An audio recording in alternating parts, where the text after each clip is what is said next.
Most people today don't just sleep less, they sleep less, they sleep worse.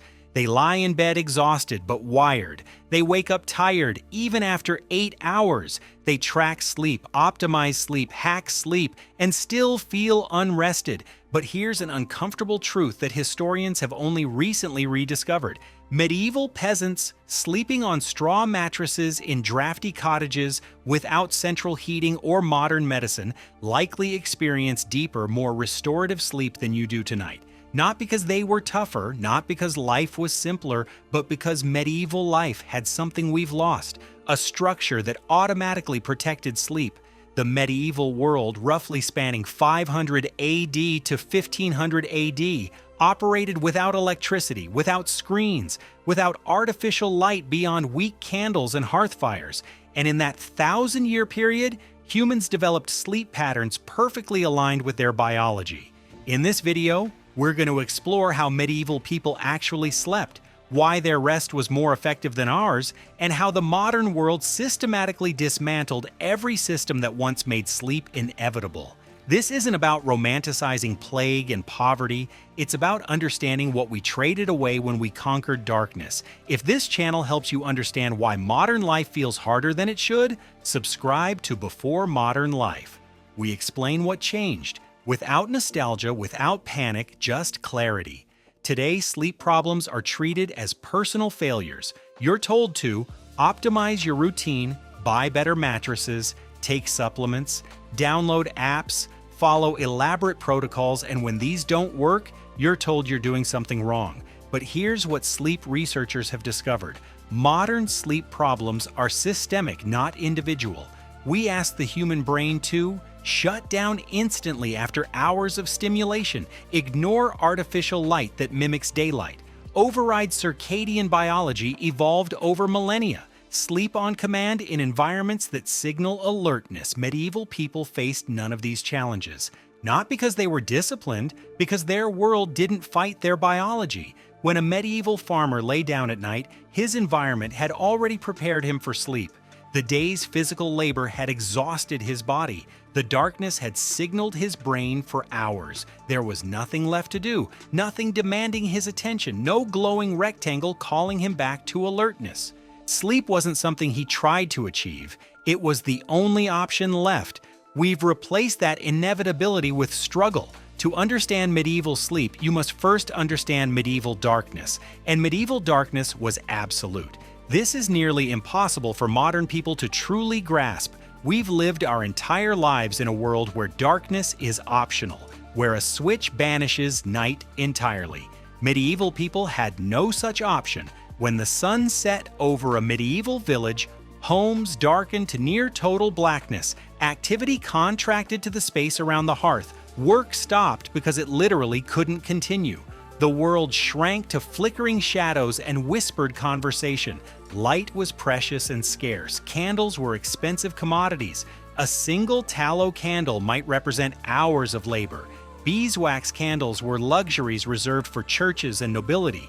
You didn't light them casually. You certainly didn't leave them burning while you scrolled through nothing. There was nothing to scroll through. Firelight from the hearth provided warmth and just enough light to see faces. It created pools of dim orange illumination, not the bright, even blue-tinted light of modern LEDs. And this matters enormously for sleep. The light from fire sits at the warm end of the spectrum, orange, red, amber. This is the light of sunset. It signals to the brain that the day is ending. Modern artificial light, especially from screens, sits at the opposite end. Blue light signals daylight. It suppresses melatonin. It keeps the brain alert. Medieval people never experienced this confusion. From sunset until sunrise, their brains received one consistent message: the day is over. Rest now. The pineal gland released melatonin on schedule. Body temperature dropped naturally. Heart rate slowed. The transition to sleep was smooth and uncontested. Modern brains receive contradictory signals constantly. The overhead lights say afternoon. The phone screen says noon. The TV says midday. At 11 p.m., your brain has no idea what time it actually is. Medieval brains knew exactly what time it was: dark time, sleep time. We now live in permanent twilight, and we wonder why sleep feels impossible. Here's something remarkable that historians only rediscovered in the past few decades. Medieval people didn't sleep as we do. They slept in two distinct phases. This discovery came from historian Roger E. Kirch, who spent years combing through medieval documents, diaries, court records, medical texts, literature, and found hundreds of references to first sleep and second sleep. These references were casual, unremarkable, the way we might mention breakfast and lunch. No one bothered to explain what the first sleep meant because everyone knew. It was simply how humans slept. The medieval pattern looked like this. First sleep. Shortly after dark, typically around 9 p.m., people went to bed. They slept for roughly 4 hours, the watch. Around midnight or 1 a.m., they woke naturally, not from disturbances, but because their bodies had completed a full sleep cycle. They remained awake for 1 to 2 hours. Second sleep, they returned to sleep and rested until dawn. This wasn't insomnia. This was the natural human sleep pattern. What did medieval people do during the watch? According to historical records, they prayed. Medieval prayer books included special prayers for this hour. They talked quietly with family members. They reflected, planned, contemplated. They tended the fire. They conceived children. Historical evidence suggests this quiet hour was a common time for intimacy. They simply rested in peaceful wakefulness. There was no anxiety about being awake at night, no stress, no clock watching, no feeling that something was wrong. Medieval people expected to wake in the night. They valued this quiet hour. Some writers described it as the most peaceful, contemplative time of the day, a space between sleeps where the mind was calm and clear. Then came artificial light. And artificial light didn't just illuminate the night, it compressed sleep. When people could stay awake later, they did. Bedtime crept from 9 p.m. to 10 p.m., then to 11 p.m., and finally to midnight. The wakeful period between sleeps got squeezed out. First sleep merged with the second sleep into a single continuous block. By the time the industrial age standardized work schedules, the two-sleep pattern had disappeared entirely from Western culture. We forgot it ever existed. Now, when your body tries to wake you at 2 a.m. while following a pattern it evolved over hundreds of thousands of years, we call it insomnia. We call it a disorder. We medicate it. We've pathologized our own biology. Medieval people would find our sleep anxiety baffling. If this is changing how you think about your own sleep, like the video, it helps others find it. And subscribe if you want more in-depth explanations like this, not quick hacks. Medieval life was physically demanding in ways we can barely imagine. A medieval peasant's day might include walking miles to fields and back, plowing behind oxen for hours, harvesting crops by hand with scythes and sickles, carrying water from wells, chopping and hauling firewood, kneading bread, scrubbing floors, tending animals. By evening, the body was genuinely exhausted, not mentally drained, not theoretically tired, physically depleted. This matters because physical fatigue invites sleep in a way mental fatigue doesn't. When muscles have worked, they demand recovery. When energy stores are depleted, the body insists on rest. The signal is clear and undeniable. Modern fatigue is different. We experience decision fatigue from endless choices, information overload from constant input, emotional exhaustion from work stress and social media, mental loops that won't close, the peculiar tiredness of sitting all day while the mind races.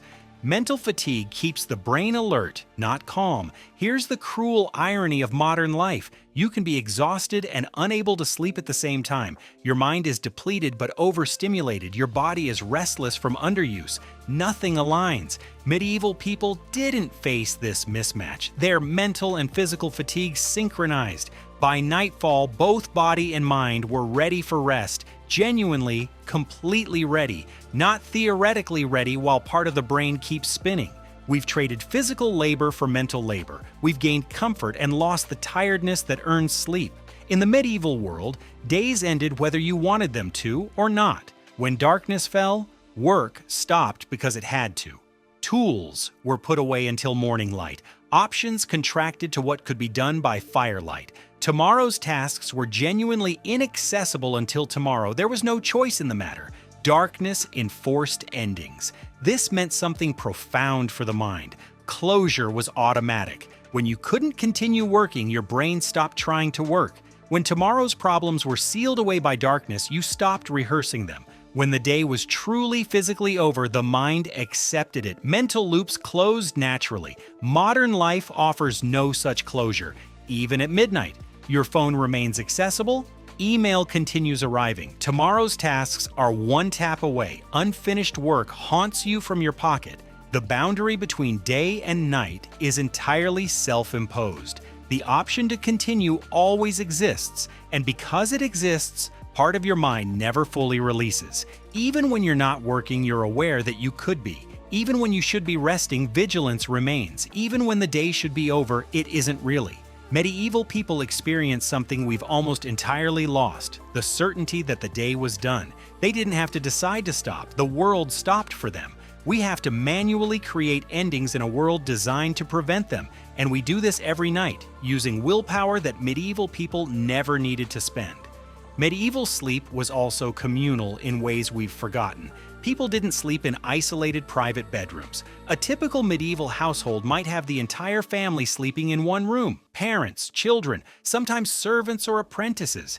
Inns placed travelers together in shared beds. Monasteries had dormitories. Even nobility often had servants sleeping in the same chamber. This sounds uncomfortable to modern ears, but it served a purpose. Humans are social animals. We synchronize with each other. When everyone around you is sleeping, you sleep more easily.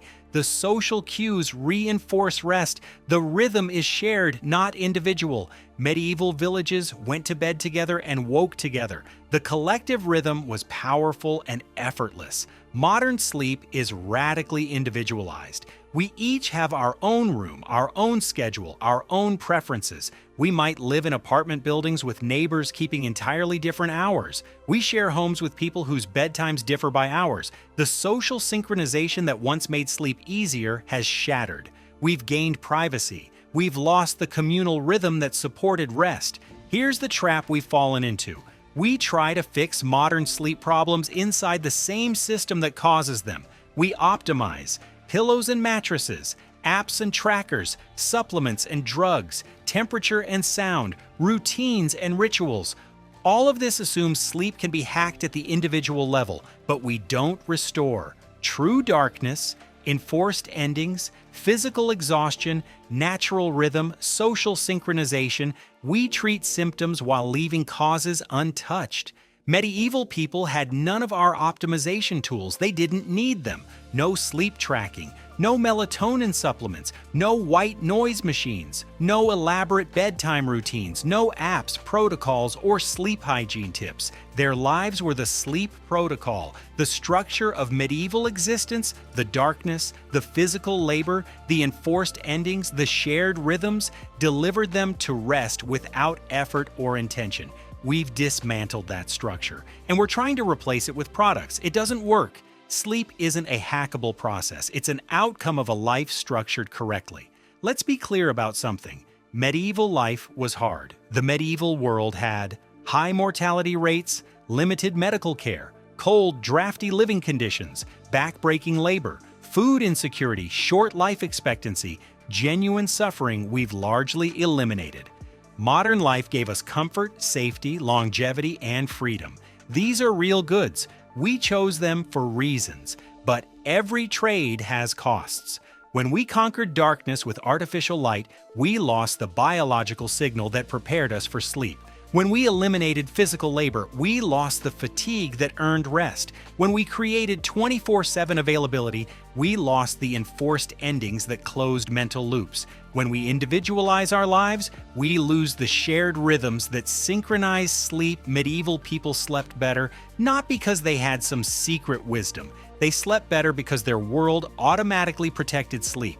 Better sleep wasn't magic, it was structural. It emerged from conditions we deliberately eliminated.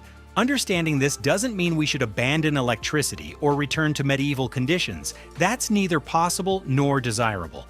But it does mean we should stop blaming ourselves for struggling with something that used to be effortless. So what do we learn from medieval sleep patterns? First, your sleep struggle is not a personal failure. You're fighting a mismatch between ancient biology and modern conditions. Medieval people didn't have better discipline or stronger willpower. They had an environment that supported sleep rather than fought it. Second, darkness matters more than we acknowledge. The gradual disappearance of true darkness may be the single biggest change affecting human sleep.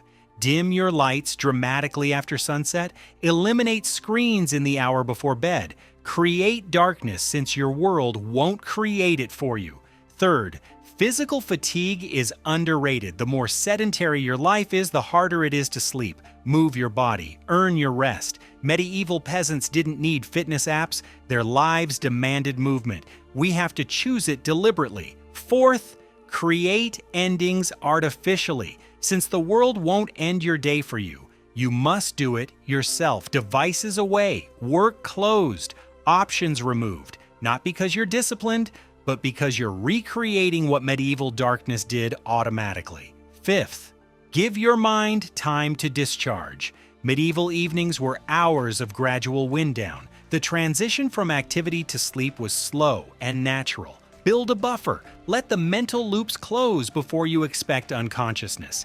If this video helped you understand why sleep feels so fragile today, subscribe to Before Modern Life. This channel exists to explain what changed and how those changes quietly reshaped work, rest, and mental health.